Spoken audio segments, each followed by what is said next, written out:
তো বন্ধুরা, ভিডিওটা আমার শেষই হয় নাই, একটা ফোন এসেছিল, তার জন্য কেটে গিয়েছে। তো শেষের কথা আমি বলতেই পারলাম না বন্ধুরা। তো এখানে পার্ট টুতে আমি বলছি।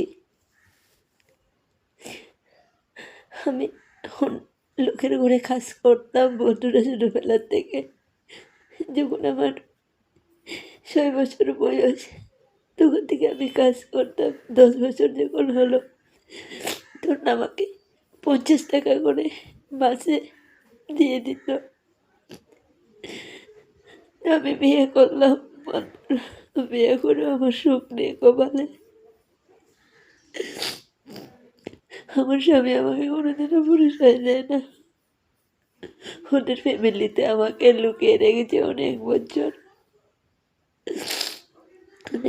ধরে লুকিয়ে রেখেছে ওদের ফ্যামিলিতে। কিন্তু বন্ধুরা, আমি জানি না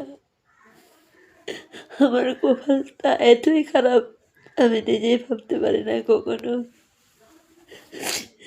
আমার ছেলের কপালটাও সেমই খারাপ। জীবনে কে ঠাকুমা, কে দিদিমা, কে দাদু, কে মামা, কে জেঠু, কে কাকা কখনো পেল না। ও একাই আমার ছেলে, ওকে কেউ আদর করার মানুষও নেই। ঠাকুর ঠাকুরের কাছে প্রার্থনা করি, আমি যদি হঠাৎ করে মরে যাই, মৃত্যু হয় আমার ছেলেরা, তোমরা সবাই আশীর্বাদ করো বন্ধুরা। আমার ছেলে যাতে বড় হয়ে কিছু একটা করতে পারে, ওর পড়াশোনা আমি থাকতে যাতে ওর পড়াশোনা আমি অল্প করাতে পারি। বেশি কিছু লাগবে না, ভগবানের কাছে চাই না আমি এত বেশি। মেট্রিক পাস যদি করাতে পারি আমি, ও কিছু একটা করে খেতে পারবে।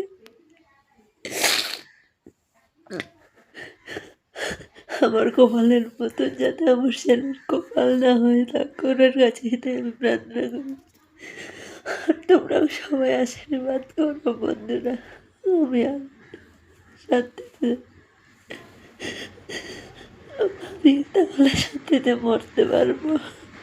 আমার বিশ্বাস নেই, কারণ আমার চিকিৎসা করারও মানুষ নেই। আমার হার্টের অপারেশন করতে হবে, পেটের অপারেশন করতে হবে। এগুলো যদি আমি এখন